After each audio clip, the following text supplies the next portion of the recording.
Hi there! We are here to review Namacheko Autumn Winter 19 menswear. Unfortunately, because of the yellow vest situation and the traffic and such, I didn't make the show. I ran in at the last minute and snuck backstage. So we've actually got an interesting viewpoint here. So Cal saw the show and I got to have a feel and hold the clothes off the rack. So it's actually quite an interesting comparison that we can start talking about. But from what I've seen and from what I know from the duo, a little bit of a backstory. So Namacheko is a really new brand. It started 2017 January, I believe, and they've skyrocketed to their stockists are obscene. Their DSM, they have, I can't remember the number they told us a little while ago, but their stockist numbers are phenomenal considering they're such a young brand. The duo is Lezan and Dilan, and they're brother and sister. And they often reference their Kurdish heritage, growing up in Sweden, and there's a real personality and emotion imbued in all their clothes. They also both studied civil engineering, so that also is key in their fashion. There's precision, there's everything is thought as if it was thought from an engineering angle. So no garment is just a jacket, no material is just wool, there's nothing that is just as it seems. You have to dig deeper and find out more about each look. So it's actually a bit of a blessing that I got to really inspect the garments, because now we know a little bit more about the fabrications. So this collection, rather than being about Kurdish heritage, as it usually tends to err on the side of, was about Dilan's experience in studying civil engineering, being 23 and starting to feel the pull of creativity and experiment, and that feeling you get when your brain is a vegetable, having looked at graphs and charts and all this for too long, and you need to find a way to express yourself. So there's lots of artistic references in this collection as well, and that's often commonplace in a Namacheko collection. So there were beautiful jumpers with oil painting patterns, so an image from a mood board plucked and put straight onto a jumper, but what it seems as though a patterned mohair jumper is actually jacquard and mohair with a print. So there's so many layers to these items. There was also the most beautiful precision cut, I think you can call it white, but it was almost transparent coat, which looked almost honeycomb in its texture, and that was 3 layers of, I believe, polyester and then a mesh behind it. And so they're literally creating a fabric to create a garment. So this civil engineering referencing and background is prevalent throughout the collection, and it's incredibly impressive. The precision, the detail, the amount of work that goes into these pieces, the care, the decision as to, shall we create something from scratch? Shall we carve it as such? Shall we make oil, but let's not make oil, let's print it? There's just such wonderment in the nerdiness of this. There's such wonderful, and also the characters you can see as you see the line sheet. There's certainly lots of students and lots of very studious characters with shirts and tailoring and suiting, and it's almost comical that there's a nerdiness to the precision in the clothes, but also the actual aesthetic are these really sweet, nerdy students that you want to be friends with and you might have studied with at some point. And speaking of suits, there was one suit that was really wonderful and slightly more traditional in its approach, but had a slight tapering to the silhouette. It almost looked like you could have drawn a bottle shape around the model, and that was really spectacular.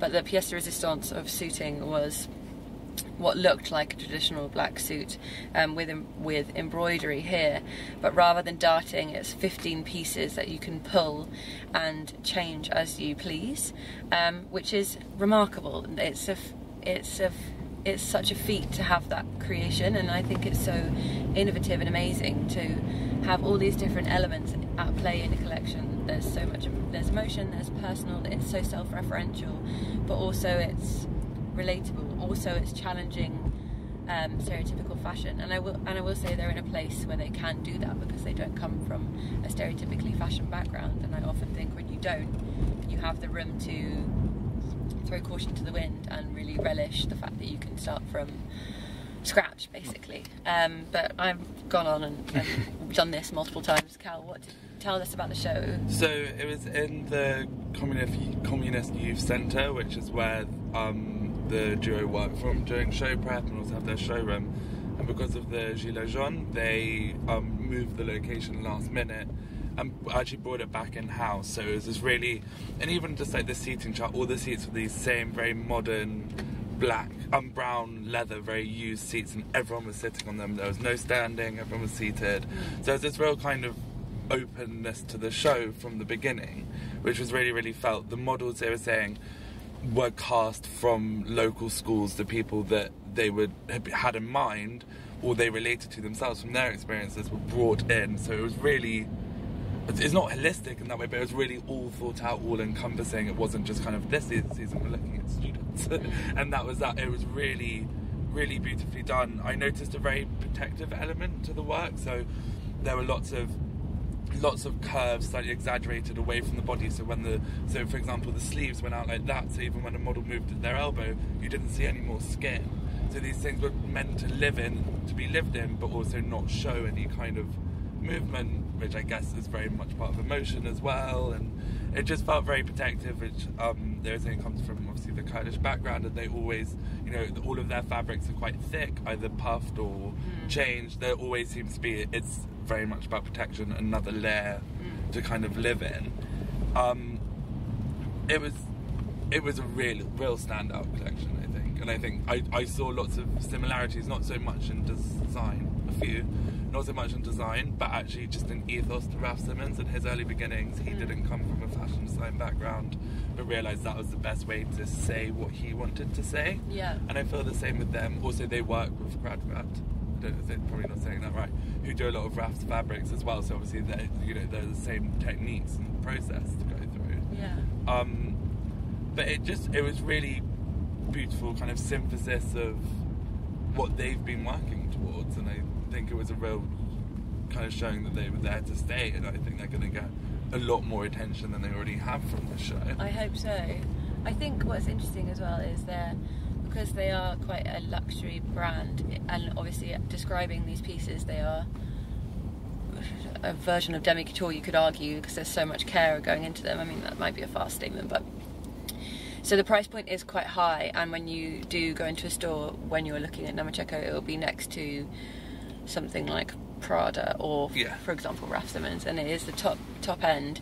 But I think this collection really cemented the understanding of that price point, and you really saw the absolute wonder of the quality, and it really justified that this is an incredibly high-end garment. And if you are going into the store, and you might look at a rack of jumpers, but it's this one that you're getting because of the narrative, the emotion, and also the incredible precision, the incredible material, and the fact that it's been printed with a jacquard and mohair, and you would never get that elsewhere. One thing they were saying backstage that I thought was really important is he was saying it's about this kind of young student who doesn't have who's very artistic but ended up in an office job because there's safety in that, and doesn't have the confidence to go out on his own. And they weren't saying it as in this kind of, these suits give you confidence when people talk about 80s power shoulders, and it wasn't like that. It was just kind of more than these suits will give you confidence, is that they'll identify you to a certain type of person. It wasn't like, put this on and you'll go fulfill your dreams. It was, put this on and you'll be more aware, and people will be more aware of you and your references and your taste point. And I think their ethos and the way that I try and understand their clothes is closer to product design and design itself than actual fashion.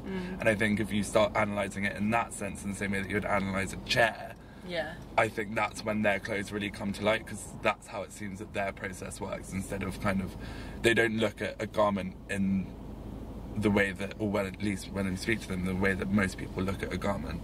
They look at it with a whole different set of parameters, and you can see that in the clothes. And that's what's so interesting and so infectious. You want to find out more, because looking at something as a foot as a chair isn't something I'm used to. So that's infectious. I want to learn more about how they've done it. What does this mean? How can I wear it? And so very, very impressed. I think we can both agree. What would you say? incredible show. Congratulations, Namacheko. Thank you guys for watching. Bye.